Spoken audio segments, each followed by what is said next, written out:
Mesdemoiselles et messieurs, fils et filles de lumière, je suis très heureux, une fois de plus ce matin, d'être en votre compagnie.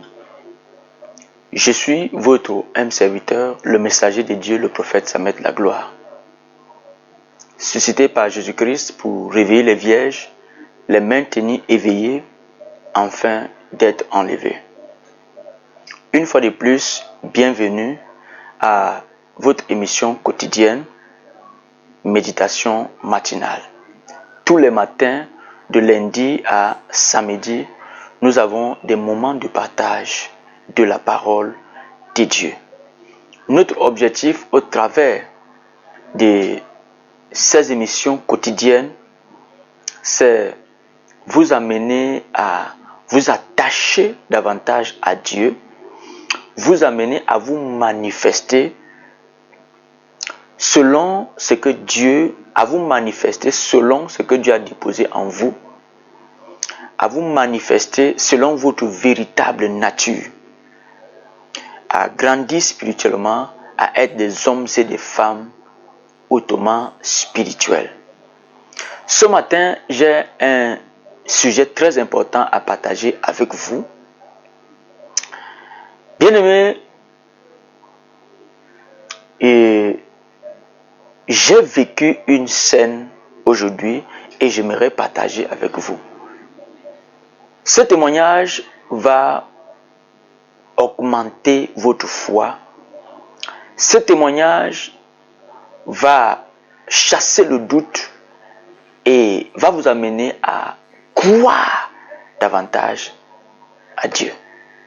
Vous voyez, la foi n'est pas un mythe, mais c'est une réalité. La foi est une force spirituelle qui vient lorsqu'on a la révélation de la parole de Dieu. C'est-à-dire, votre niveau de révélation est proportionnel à votre niveau de foi.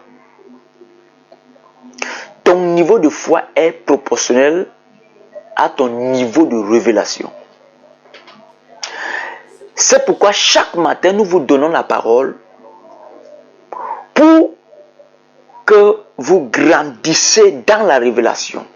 Et en grandissant dans la révélation, vous allez grandir dans la foi.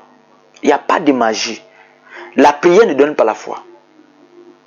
Mais c'est la révélation de la parole qui donne la foi. Ta foi est proportionnelle à ton niveau, à ton degré de révélation. Est-ce que vous comprenez? Amen. Et ce matin, nous allons nous appuyer sur un verset vrai. Tu as l'habitude de lire ce verset biblique, mais ce verset biblique est vrai. Nous allons lire ce verset et je vais vous conter une histoire.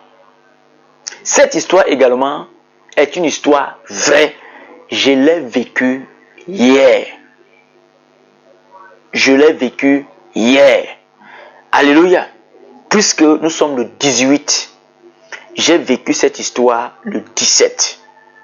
Amen. Voilà. Je vais lire la Bible dans le livre de Marc chapitre 11. Je vais lire le verset 22 au verset 23. Il est écrit: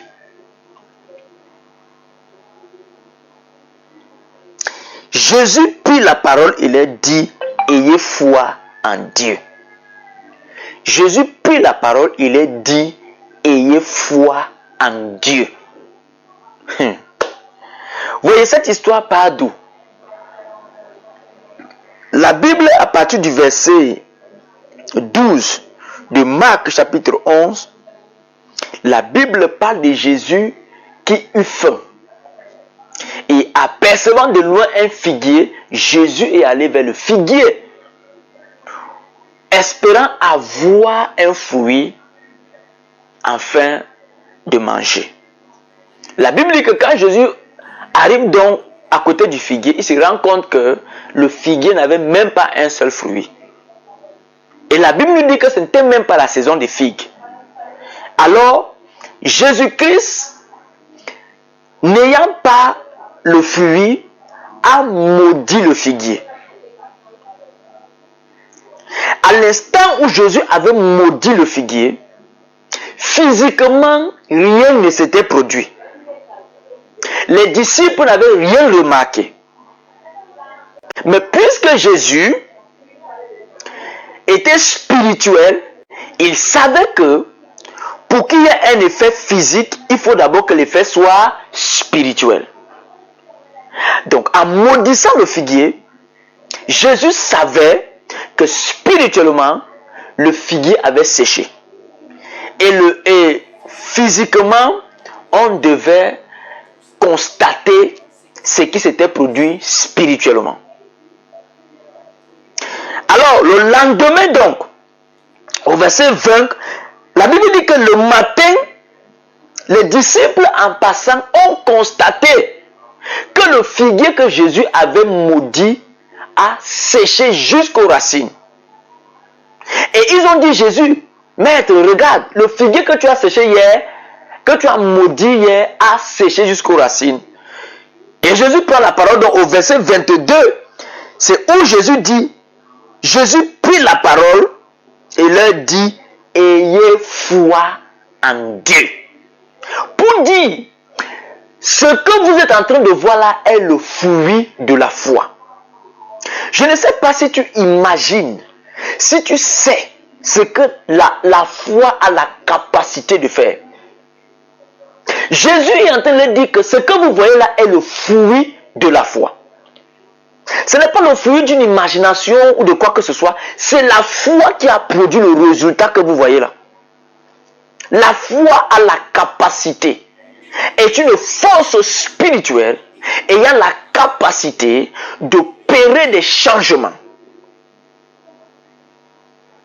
Elle vient par la révélation qu'on a de Christ. Votre foi est proportionnelle à la révélation que vous avez de Christ. Mon frère, je ne sais pas comment tu veux opérer des changements sans la foi. Comment tu veux... Je ne sais pas. Alléluia. Tu ne peux... Dans ce monde, en fait, il y a des positions, il y a des choses que tu n'auras pas si tu n'as pas la foi. Et la Bible dit au verset 23, je vous le dis en vérité, si quelqu'un dit à cette montagne, ôte-toi de là et jette-toi dans la mer, et s'il ne doute point, vous voyez, la Bible vient parler maintenant de la foi. Ça veut dire que s'il a la foi, s'il ne doute point, mais croit que ce qu'il dit arrive, il le verra s'accomplir. Je suis en train de vous parler de la réalité, partant d'une histoire. Et moi, je vais vous conter maintenant une histoire qui n'est plus biblique, mais que j'ai vécue personnellement. Bien aimé, j'ai été aujourd'hui, comment dirais-je, hier à l'hôpital, et prier pour une dame qui était dans un état critique. Ça faisait 3 jours qu'elle souffrait de problèmes d'estomac. Ça veut dire que 3 jours de douleur intense, la douleur n'avait pas diminué.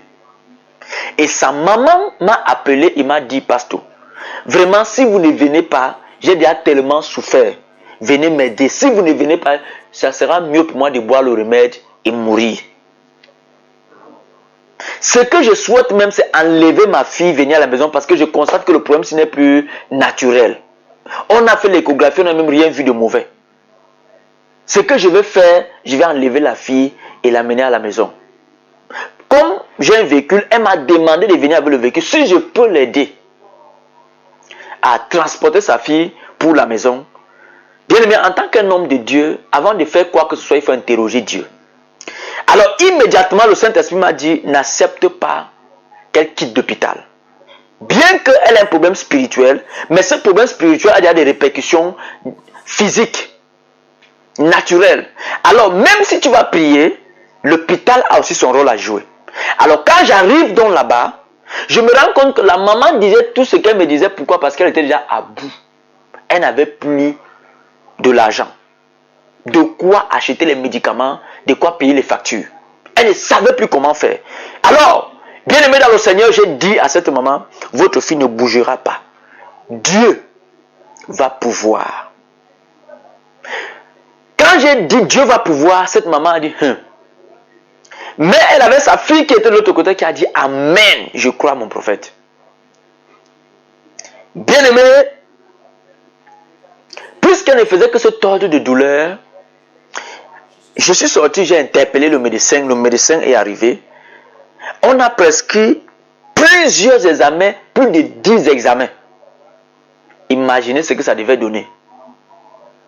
Alors, j'ai dit à sa fille, va faire ce qu'il faut faire, va payer, comment dirais-je, les examens selon les moyens que tu as, mais vas-y quand même. Cette fille est allée, sachant qu'elle n'a pas l'argent pour tous les examens. Quand elle est arrivée au niveau de la caisse, bien aimé, la dame en question a commencé à lui regarder. A commencé à la regarder. La regarde, elle regarde. Mais la fille ne comprenait pas pourquoi la dame là ne faisait que la regarder. Elle dit, madame, je suis venu payer l'argent des examens.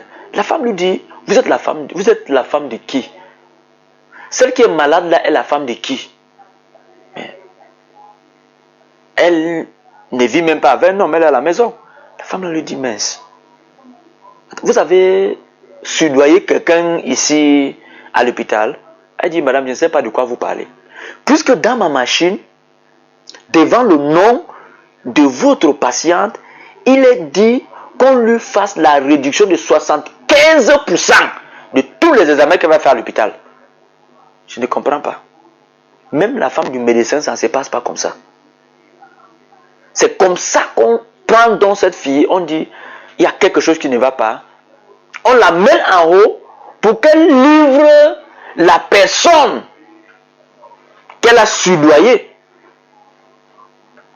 Puisqu'on se disait que c'est dans la machine en bas qu'on a fait cela. Maintenant, quand on arrive donc à la machine, ça dit que centrale, on se rend compte que même là-bas, c'est la même chose. Ils étaient choqués. Bien aimé dans le Seigneur, au lieu de payer 100 et poussière de 1000, elle a payé 36 000 et elle a fait tous les examens. Tous les examens.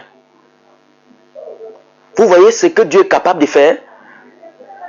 Je suis sûr, quand je disais à cette maman, reste à l'hôpital, Dieu va pouvoir. Mais regardez, Dieu a pourvu. Dieu a subventionné 75%. Et a donné la responsabilité à la famille de payer 30, combien? 25%. 25%. Bien aimé dans le Seigneur, la foi déplace les montagnes. La foi déplace les montagnes. À partir de cette histoire et de l'histoire que nous lisons dans le livre de Marc, chapitre 11, le verset 12 jusqu'au verset 14, bien aimé dans le Seigneur, tu as en toi ce qui a la capacité de déplacer les montagnes, de changer les situations, d'opérer les changements. Donc, à partir de maintenant, ne prends plus la foi comme un jeu, mais c'est une réalité. Comment avoir la foi? Investis-toi à connaître Christ. Investis-toi à avoir la révélation de qui est Christ. Plus tu vas connaître qui est Christ, ta foi en Christ va changer, va grandir. Ton niveau de foi est proportionnel à la révélation que tu as de Christ.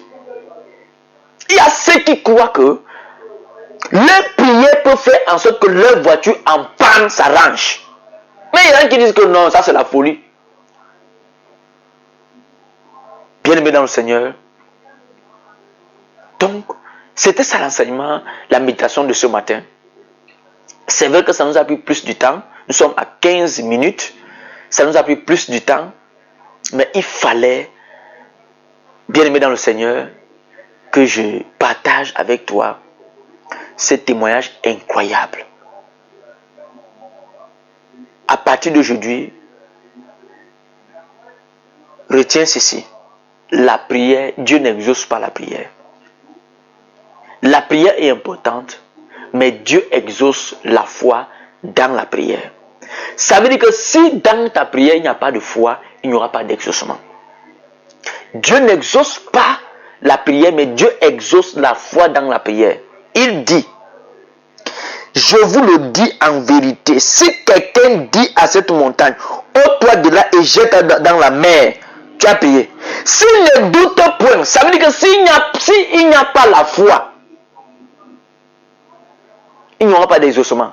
Mais s'il ne doute point, donc s'il y a la foi, s'il ne doute point en son cœur, mais croit que ce qu'il dit arrive, il le verra s'accomplir. Ça veut dire que s'il y a la foi, il va voir cela s'accomplir. Mais s'il dit seulement à cette montagne, autre de la jette là-bas, et il doute, il n'y aura pas d'exaucement. Donc Dieu n'exauce pas la prière, mais Dieu exauce la foi dans la prière. Je sais que tu as déjà tellement prié, tu ne vois pas l'exaucement. Mais aujourd'hui, tu as la solution à ton problème. J'étais très heureux de partager cette richesse avec toi. Donc, bien aimé, continue à méditer ça toute cette journée. J'attends ton commentaire. Édifie tous ceux qui vont suivre cette émission par des commentaires. Que Dieu vous bénisse. Partagez cette émission. Abonnez-vous à notre chaîne YouTube, Vrai Évangile TV, pour davantage avoir des enseignements qui vont vous permettre d'avoir la foi et de périr les changements autour de vous. Que Dieu vous bénisse. Restez spirituellement connectés. Shalom.